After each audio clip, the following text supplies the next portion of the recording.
So we're here today to break ground, to explore the future of our food, of our farming, and I guess we all here are already pretty well informed. We follow the news where we also hear about world hunger and there not being enough food in the world to feed everybody, resources not being distributed fairly.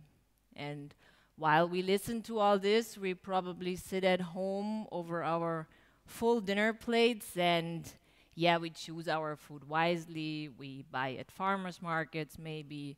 We try not to waste any food.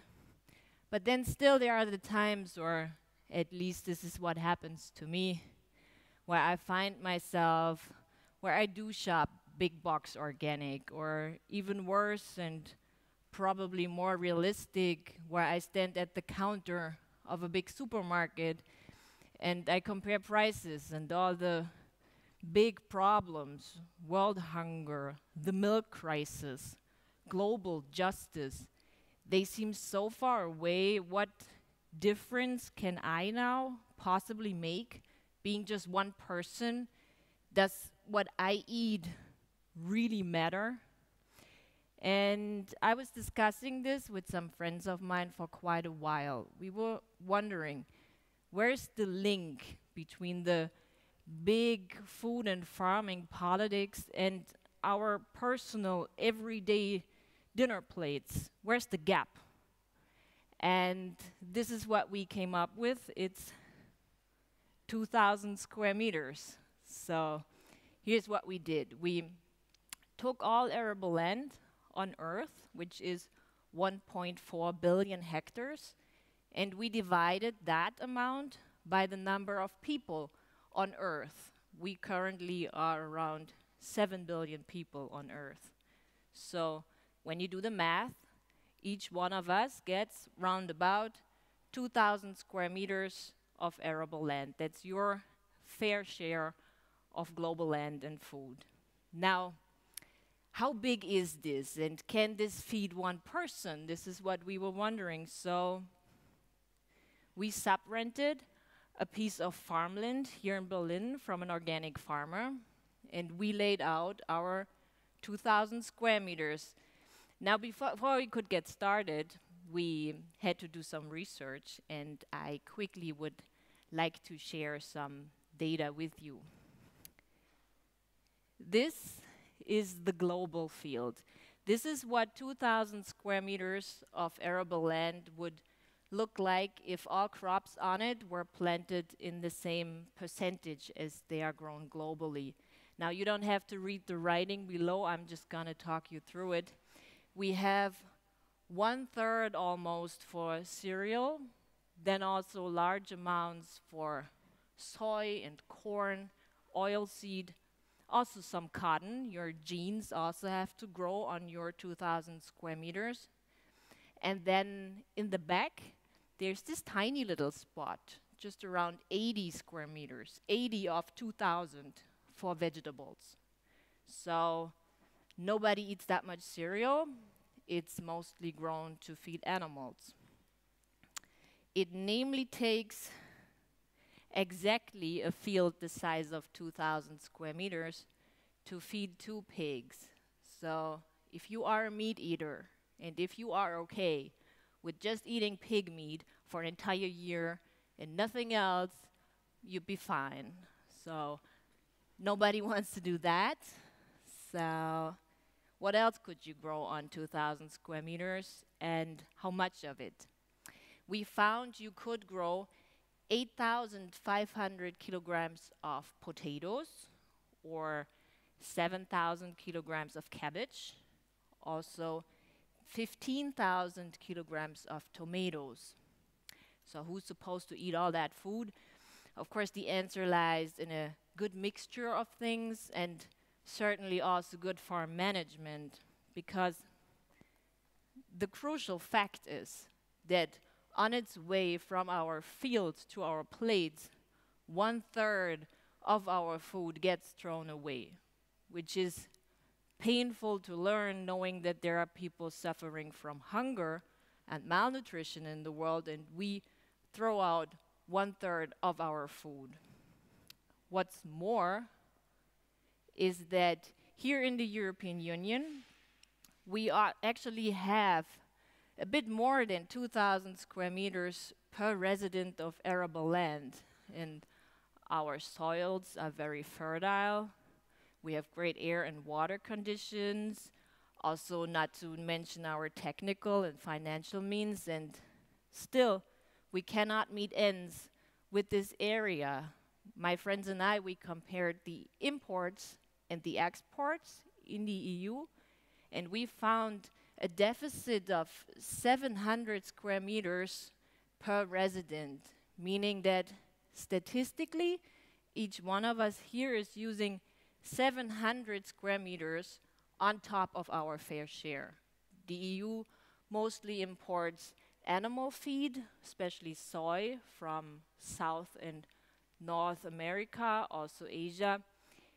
And you have to consider that since the amount of arable land does not expand, someone will be missing out on the square meters we here are using in excess.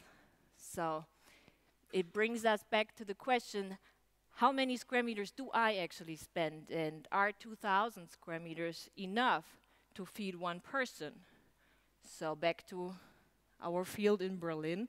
Now, before I tell you how our experiment went here in Berlin, I would like to know from you, what do you think? Is it possible to just live from what you harvest on 2,000 square meters? Who thinks yes? Could you please raise your hand? All right, that's a lot. That's a lot. Who thinks no, not possible? Anybody? No? Okay. How many of you are farmers? Are there any farmers here today? Okay, one farmer. All right. So, can you feed one person with what you harvest on 2,000 square meters? No, you cannot. This is us now, right? This is a bunch of city girls and boys, some office people trying to get into agriculture now. So, we were watching some tutorials on YouTube. It seemed very easy and doable. The first year on the field, it was a disaster. It rained too much, then no rain for weeks. Some crops did not grow at all. Others grew super big and super fast, especially the weeds, taking everything underneath them away. The first lesson we had to learn, it takes a real badass to be a farmer. It made us so humble to see how much it takes to manage a field. So we had a great time though. Many people came. We made a lot of new friends. Many volunteers joined. So for the next year, we had 2 young farmers join us and we became a bit more professional. Still with the question, can 2,000 square meters feed one person? So we started all over, and this year, yes, so much food.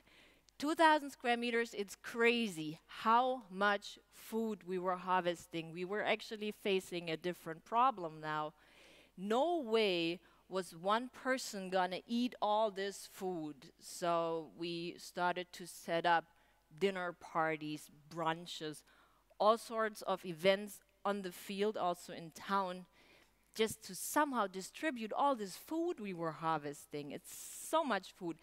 We're still planning a big Thanksgiving dinner just to do something good with all this food we're harvesting. So that's actually great news, considering that we are becoming more and more people on Earth, and yet the amount of arable land does not expand. So in the future, each one of us will have to deal with a smaller share of arable land. But this is Berlin now. Many crops don't grow here. And we were starting to wonder, what do 2,000 square meters of arable land look like in other parts of the world? So we went out. I went to China, where I was working with a local organization there, and one day they took me on a work trip to a very, very small village where I met three ladies. Each of them owns a bit more than 600 square meters of arable land. And guess what? Not only does it feed themselves, but also it provides the food for their families, and they get to sell some leftovers on a farmer's market. So we had this idea of them all three together, then they have around 2,000 square meters, sharing their stories, their photos with our 2,000 square meter community. The organization I was working with is helping us, so we here get a little insight on what 2,000 square meters of arable land look like in China. Then back in Berlin, I met a young farmer from Sweden, and she told me that nearby Stockholm, she is running a 2,000 square meter piece of land, which also feeds herself and the people she's working with there. And this is Sweden now, so lots of snow, not much sun, and still more than enough food for one person. So this is Istanbul in Turkey, our newest family member, where friends of ours are running an urban gardening project, and one of their plots in the city center actually also has just exactly the size of 2,000 square meters. So this fall they're starting with their version of 2,000 square meters. So we're curious what that will look like.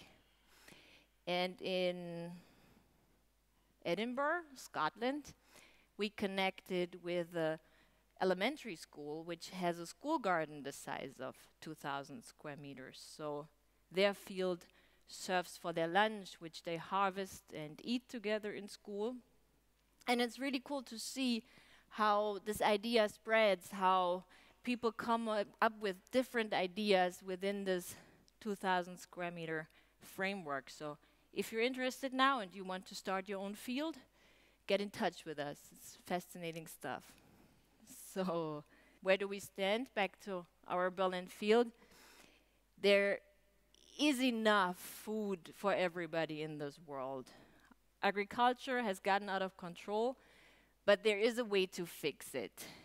What we found here in Berlin is that people easily connect once they get to meet their share of land. It does something with people. What you eat does matter. Every meal we eat, every grocery shopping we make is a message to our farmers on what kind of agriculture we want. So if you're interested how it's all connected and you want to find out how many square meters do you actually spend, how many square meters did you have for breakfast this morning, I invite you. Come visit us on our field in Berlin and get to know your 2,000 square meters. Thank you.